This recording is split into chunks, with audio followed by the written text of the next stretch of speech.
Hello everyone, welcome to one shot. और जैसे कि हमने अपने लास्ट लेक्चर में डिस्कस किया था कि VARS क्या होता है और ये कैसे सिस्टम में वर्क करता है। ठीक है, तो आज के लेक्चर में हम लोग देखेंगे कि VARS में जो रेफ्रिजरेंट और जो एब्जॉर्बेंट प्रयोग किया जाता है उनके कौन कौन से कॉम्बिनेशन होते हैं। तो आज के वीडियो पर हमारे ये VARS का सेकेंड लेक्चर है, यानी vapour absorption refrigeration system.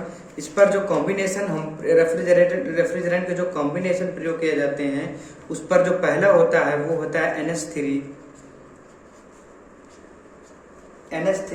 Plus H2O का कॉम्बिनेशन।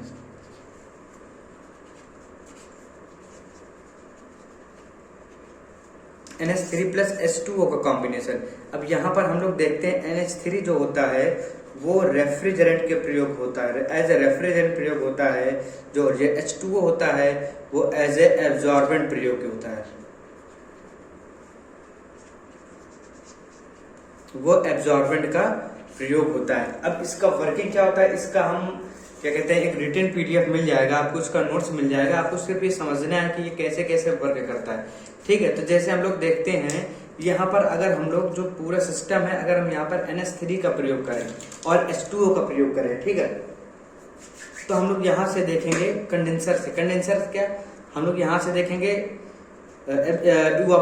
इवापोरेटर से जब NH3 आएगा और हीटेड फॉर्म में आएगा।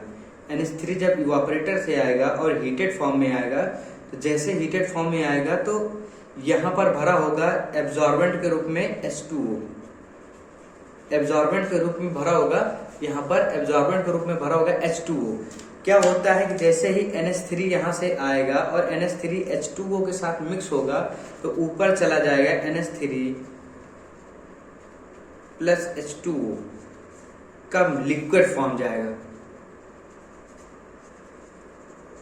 NH3 प्लस H2O का लिक्विड फॉर्म जाएगा। ठीक है, और जैसे इसका लिक्विड फॉर्म जैसे ऊपर जाएगा तो यहाँ पर लिक्विड फॉर्म में इसका प्रेशर भी इंक्रीज हो जाएगा, इसका टेम्परेचर भी इंक्रीज हो जाएगा।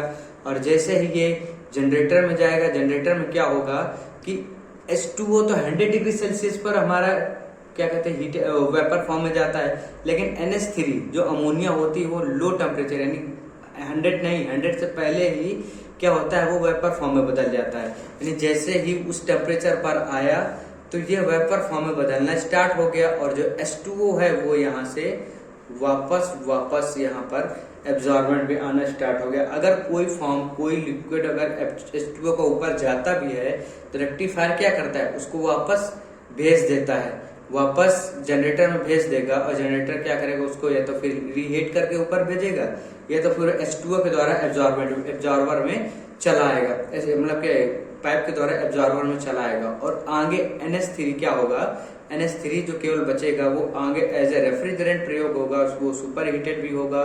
सुपर हीटेड फॉर्म को उसको कंडेंस करके हम लोग उसको सैचुरेटेड लिक्विड भी लाएंगे, उसका एक्सपेंशन भी कराएंगे, उसका मिक्स फेज भी लेंगे।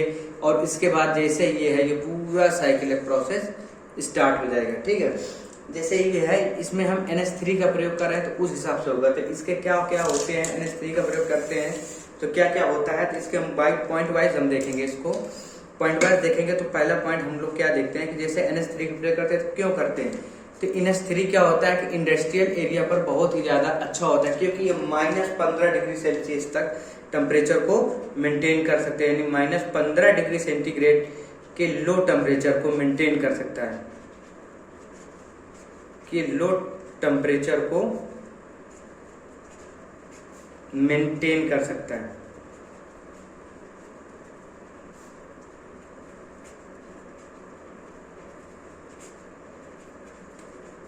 यानी ये क्या कर सकता है, -15 डिग्री सेल्सियस के लो टेम्परेचर को ये मेंटेन कर सकता है। ठीक है, इसके साथ साथ ये क्या होता है कि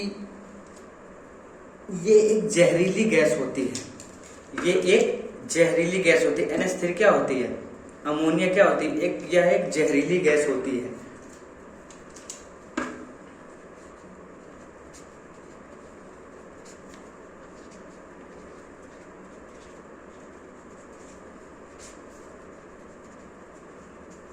यह जहरीली गैस होती है।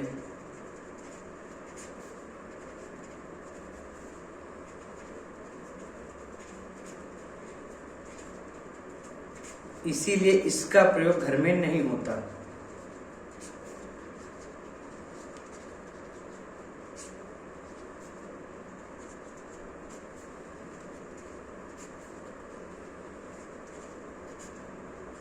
नहीं होता है। क्यों नहीं होता? क्योंकि जहरीली होती है और लीकेज की प्रॉब्लम होगी इस पर।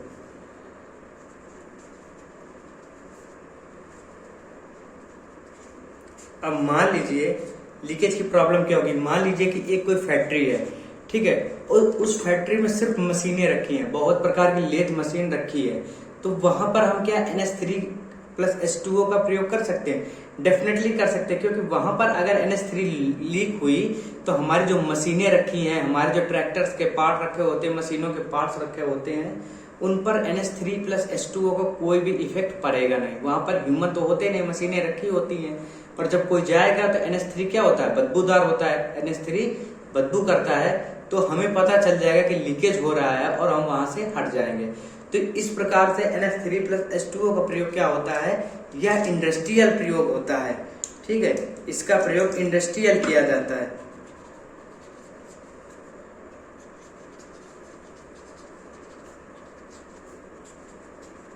इंडस्ट्रियल यूज होता है, ठीक है, ये इंडस्ट्रियल यूज होता है। और इस पर क्या होता है कि इसको हम डोमेस्टिक में यूज नहीं कर सकते, क्योंकि इस पर लीकेज की भी संभावना होती है। क्यों होती है लीकेज की संभावना? क्योंकि ये -15 डिग्री सेल्सियस पर क्या करता है, ये मेंटेन करेगा। बाहर का टेम्परेचर है मान लीजिए 45 डिग्री सेल्सियस और यहाँ का अंदर का टेम्परेचर है -15 डिग्री सेल्सियस, तो क्या होगा? हीट का ट्रांसफर होगा। हीट का ट्रांसफर होगा तो ये जो लो टेम्परेचर की हीट है, ठीक है, इस पर जब हाई टेम्परेचर की हीट का जब दो जगहों का जब टेम्परेचर मतलब अलग अलग हो जाएगा, तो एक जो हाईली जो टेम्परेचर वाली है वो लो टेम्परेचर की ओर फ्लो करने की कोशिश करेगी। इस वजह से लीकेज की प्रॉब्लम बढ़ जाती है, ठीक है। तो NH3+H2O का जो कॉम्बिनेशन होता है ये सबसे अच्छा कॉम्बिनेशन होता है, लेकिन इसका प्रयोग सिर्फ इंडस्ट्रियल यूज पर ही कर सकते हैं।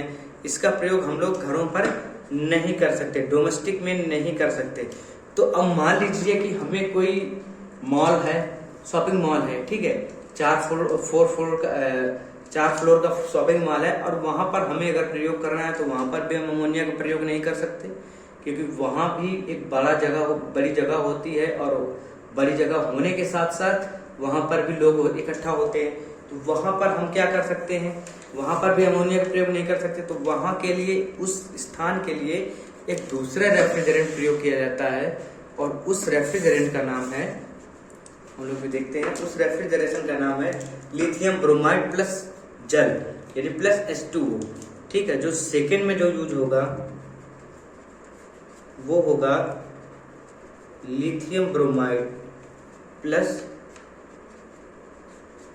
H2O, lithium bromide plus H2O, इसको हम हिंदी में भी लिख देते हैं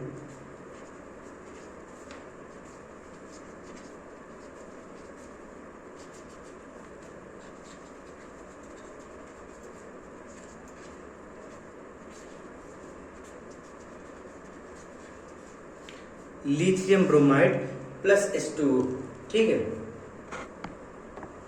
अब इस पर देखते हैं तो जो H2O होता है, इस पर जो देखते हैं तो जो H2 होता है वो हमारा रेफ्रिजरेंट होता है, और जो हमारा लिथियम ब्रोमाइड होता है वो हमारा एब्जॉर्बेंट होता है। अगर हम फिगर में देखेंगे, अगर हम यहाँ से फिगर में देखेंगे तो हमारा जो H2O है वो हमारा पूरे सर्कल पर वर्क करेगा, और जो लिथियम ब्रोमाइड है वो यहाँ पर भरा जाएगा। तो अब कुछ लोग कह सकते हैं कि जैसे ही H2O क्या कहते हैं 0 डिग्री सेल्सियस के करीब आएगा तो H2O तो जम जाता है, तो फिर पाइप में वर्क कैसे करता है? तो इसका प्रयोग इसी वजह से हम ऐसी जगह पर नहीं करते जहां पर बहुत ही हमें ज्यादा ठंडा चाहिए होगा, क्योंकि ये सिर्फ और सिर्फ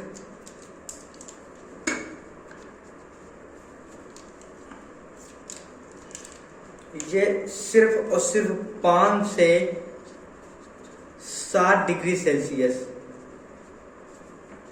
5 से 7 डिग्री सेल्सियस तक का टेम्परेचर मेंटेन कर सकता है।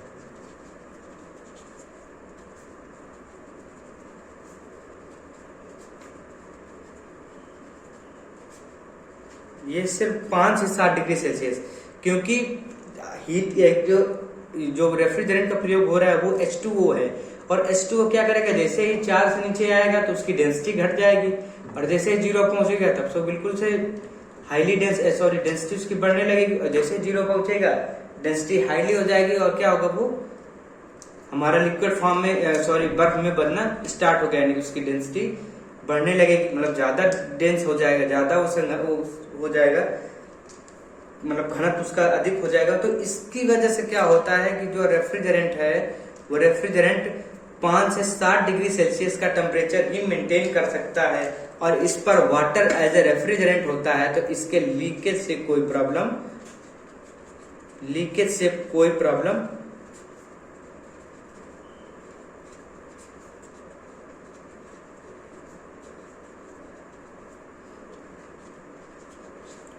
नहीं होती है। इसके लीकेज से कोई प्रॉब्लम नहीं होती है, और ये डोमेस्टिक पर्पज में भी प्रयोग किया जाता है, ठीक है, यूज इन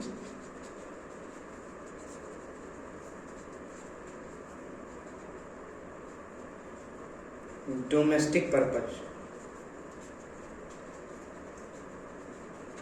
यानी यहां पर हम क्या कर सकते हैं कि एक सेंट्रल यूनिट होती है, सेंट्रल कंट्रोल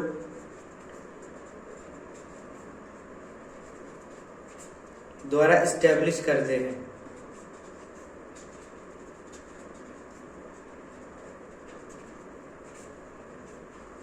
यानी कि क्या करते हैं कि जैसे बहुत ही बड़ी ये दोनों चीजें होती हैं, वो सेंट्रल कंट्रोल के द्वारा ही करते हैं, चाहे वो लिथियम ब्रोमाइड हो और चाहे वो NH3 हो, इन दोनों को हम सेंट्रल के द्वारा करते हैं। सेंट्रल का मतलब होता है कि एक ऐसा कमरा बनाएंगे जहां पर हम ये सारी चीजों को, ये जो चीजें हैं, पंप हो गया, जनरेटर हो गया, रेक्टिफायर हो गया, कंडेंसर हो गया, एक्सपेंशन वाल्व हो गया, इवापोरेटर हो गया, ये सारी चीजें एक जगह पर लगा देते हैं। इसके बाद हम रेफ्रिजरेशन को स्टार्ट कर देते हैं, और जैसे ही होगा वो अलग अलग रूम पर रेफ्रिजरेशन की क्या कहते हैं पाइप के द्वारा सप्लाई कर देते हैं, और चीजें ठंडी होने लगती, ठीक है।